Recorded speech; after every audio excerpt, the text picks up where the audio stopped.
Hello everyone. As you know, I love tying my pheasant tails, so today I thought I'd tie another pheasant tail variation.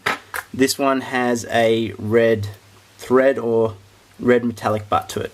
It's a really nice fly. So we've got size 18 jig hook and a silver bead, 3mm there. And I'm going to tie the tail for this one out of pheasant tail, just because this one has a CDC collar as well, this fly, and just gives it a little bit more, it's a little bit bulkier than the other hotspot pheasant tail I like to fish. So we've got pheasant tail. I'm going to use, what am I doing wire for? So now we're tying in a metallic red butt. So this is you can tie this out of red flash. If you wanted a more subtler fly, you could just tie this out of like a red floss or glow bright. Put a turn behind there to kick the tail up. Now you're only going to wind this forward a couple of times because it's reasonably thick. Actually, I will wind it the whole way to the front because it'll just actually create a little bit of bulk for my body.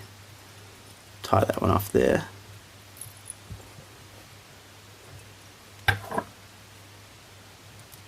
Okay, now we're tying in the wire.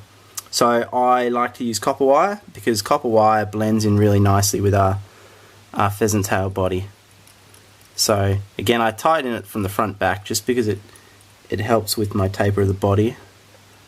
And you know, you don't want too much of that red showing because it is quite bright. You don't need much flash to light up the water there. Now I'm just going to tie in 2 fibres of pheasant tail from the back there, and I'm going to cover, make sure when I'm winding my brown thread back to the front, I just want to cover all these little gaps of red, because it means if it does get eaten and the pheasant tail peels off, it's still got brown beneath it, and it means that I don't have to actually wind perfectly because there's still brown underneath it. So if there's a little gap in the pheasant tail, that's not the end of the world. Perfect. And I'll tie it there. I haven't wound it as tight to the bead as I could because I actually want to give myself a little bit of space up there so I can tie in my CDC. Okay, now we'll bring the wire to the front, like so. And I'll wheel him off, and now we're going to tie in our CDC collar. Now when you're picking your CDC feathers, try and pick one that has a reasonably thin stem. Don't go for something with a really thick stem, because that's going to make the fly really bulky.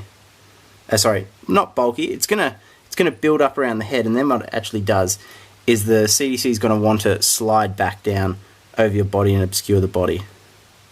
Now we're only going to make a couple of turns here because we really don't want this. We don't want too much CDC here.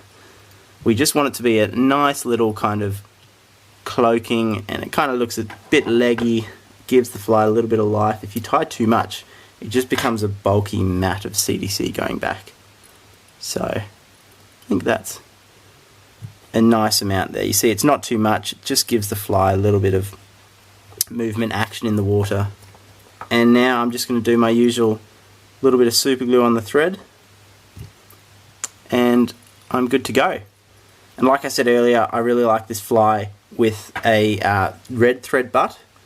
I probably use that more than I use this one, but I tied this one because I've already done a hotspot thread pheasant tail. So there it is, guys. And if you're not happy with the amount of CDC or there's a bit much, don't be afraid to kind of pluck bits off here and there as you go, but the fish will do that for you anyway. So thanks very much. I hope you enjoyed.